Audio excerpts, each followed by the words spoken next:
अनाथ और विधवा अदिति के लिए जीवन में अब रोने के सिवा दूसरा अवलंबन न था। वह 5 वर्ष की थी जब पिता का देहांत हो गया। माता ने किसी तरह उसका पालन किया। 16 वर्ष की अवस्था में मोहल्ले वालों की मदद से उसका विवाह भी हो गया, पर साल के अंदर ही माता और पति दोनों विदा हो गए। इस विपत्ति में उसे अपने चाचा रंजीत के सिवा और कोई नजर न आया जो उसे आश्रय देता। रंजीत ने अब तक जो व्यवहार किया था, उससे यह आशा न हो सकती थी कि वहाँ वह शांति के साथ रह सकेगी, पर वह सब कुछ सहने और सब कुछ करने को तैयार थी। वह गाली, झिड़की, मारपीट सब सह लेगी। कोई उस पर संदेह तो ना करेगा, उस पर मिथ्या लांछन तो ना लगेगा। शोहदों और लुच्चों से तो उसकी रक्षा होगी। रंजीत को कुल की मर्यादा की चिंता हुई। अदिति की याचना को अस्वीकार न कर सके, लेकिन 2-4 महीने में ही अदिति को मालूम हो गया कि इस घर में बहुत दिनों तक उसका रहना कठिन हो जाएगा। इतना उबार होने पर भी चाचा और चाची न जाने कि उससे मुंह फुलाए रहते। कभी घुड़कियां जमाते, कभी कोसती, यहाँ तक कि उसकी चचेरी बहन ललिता भी बात बात पर उसे गालियां देती। घर भर में केवल उसके चचेरे भाई ही को उससे सहानुभूति थी। उसी की बातों में स्नेह का परिचय मिलता था। वह अपनी माता का स्वभाव जानता था। अगर वह उसे समझाने की चेष्टा करता या खुल्लम खुल्ला अदिति का पक्ष लेता, तो अदिति को एक घड़ी घर में रहना कठिन हो जाता। इसीलिए उसकी सहानुभूति अदिति ही को दिलासा देने तक रह जाती थी। वह कहता, बहन, मुझे कहीं नौकर हो जाने दो, फिर तुम्हारे कष्टों का अंत हो जाएगा। तब देखूंगा कौन तुम्हें तिरछी आंखों से देखता है। जब तक पढ़ता हूँ तभी तक तुम्हारे बुरे दिन हैं। अदिति यह स्नेह में डूबी हुई बात सुनकर पुलकित हो जाती है और उसका रोआ रोआ रोहन को आशीर्वाद देने लगता है। आज ललिता का विवाह है। सवेरे से ही मेहमानों का आना शुरू हो गया है। गहनों की झनकार से घर गूंज रहा है। अदिति भी मेहमानों को देख देख कर खुश हो रही है।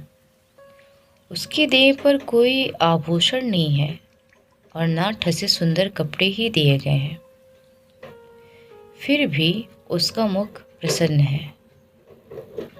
आधी रात हो गई थी। विवाह का मुहूर्त निकट आ गया था। जनवासे से पहनावे की चीजें आईं। सभी औरतें उत्सुक हो होकर उन चीजों को देखने लगीं। ललिता को आभूषण पहनाए जाने लगे। अदिति की हृदय में बड़ी इच्छा हुई कि जाकर वधू को देखे। वो वधू अभी कल जो बालिका थी, उसे आज वधू वेश में देखने की इच्छा न रोक सकी। वह मुस्कुराती हुई कमरे में घुसी। सहसा उसकी चाची ने झिड़क कर कहा, तुझे यहाँ किसने बुलाया था? निकल जा यहाँ से। अदिति ने बड़ी बड़ी यातनाएं सही थी, पर आज की वह झिड़की उसके हृदय में बाढ़ की तरह चुभ गई। उसका मन उसे धिक्कारने लगा। तेरे छिछोरेपन की यही पुरस्कार है। यहाँ सुहागिनों के बीच में तेरे आने की क्या जरूरत थी? वह खिस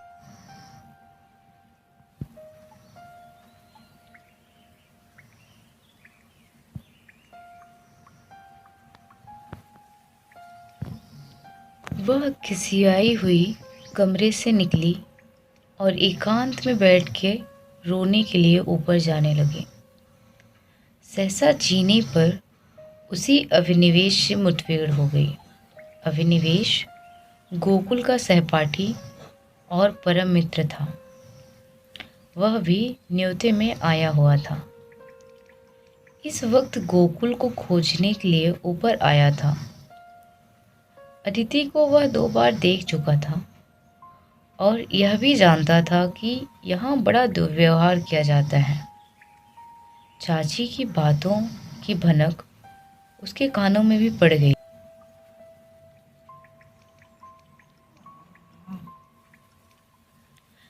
अदिति को ऊपर जाते देख वह उसके चित्त का भाव समझ गया और उसे सांत्वना देने के लिए ऊपर आया, मगर दरवाज़ा भीतर से बंद था। उसने किवाड़ की दरार से भीतर झांका। अदिति मेज के पास खड़ी रो रही थी। उसने धीरे से कहा, अदिति, द्वार खोल दो। अदिति उसकी आवाज़ सुनकर कोने में छिप गई और गंभीर स्वर में बोली, क्या काम है? अभिनिवेश ने गदगद स्वर में कहा, तुम्हारे पैरों पड़ता हूँ अदिति, खोल दो। यह स्नेह में डूबा हुआ विनय अदिति के लिए अभूतपूर्व था। इस निर्दय संसार में कोई उससे ऐसे विनती भी कर सकता है, इसकी उसने स्वप्न में भी कल्पना ना की थी। अदिति ने कांपते हुए हाथों से द्वार खोल दिया। अभिनिवेश झपट कर कमरे में घुसा। देखा कि छत से पंखे के कड़े से एक रस्सी लटक रही है। उसका हृदय कांप उठा। उसने तुरंत जेब से चाकू निकाल कर रस्सी काट दी और बोला, क्या करने जा रही थी अदिति? जानती हो इस अपराध का क्या दंड है? अदिति ने गर्दन झुकाकर कहा, इस दंड से कोई और दंड कठोर हो सकता है? जिसकी सूरत से लोगों को घृणा है, उसे मरने के लिए भी अगर कठोर दंड दिया जाए तो मैं यही कहूँगी कि ईश्वर के दरबार में न्याय का नाम भी नहीं है। अभिनिवेश की आंखें सजल हो गई। अदिति की बातों में कितना कठोर सत्य भरा हुआ था। बोला, सदा ये दिन नहीं रहेंगे अदिति। अगर तुम यह समझ रही हो कि संसार में तुम्हारा कोई नहीं है तो यह तुम्हारा भ्रम है। संसार में कम से कम एक मनुष्य ऐसा है जिसे तुम्हारे प्राण अपने प्राणों से भी प्यारे हैं। सहसा गोकुल आता हुआ दिखाई दिया। अदिति कमरे से निकल गई। अभिनिवेश के शब्दों से उसके मन में एक तूफान सा उठा दिया। उसका क्या आशय है यह उसकी समझ में ना आया, फिर भी आज उसे अपना जीवन सार्थक मालूम हो रहा था। उसके अंधकार में जीवन में एक प्रकाश का उदय हो गया था।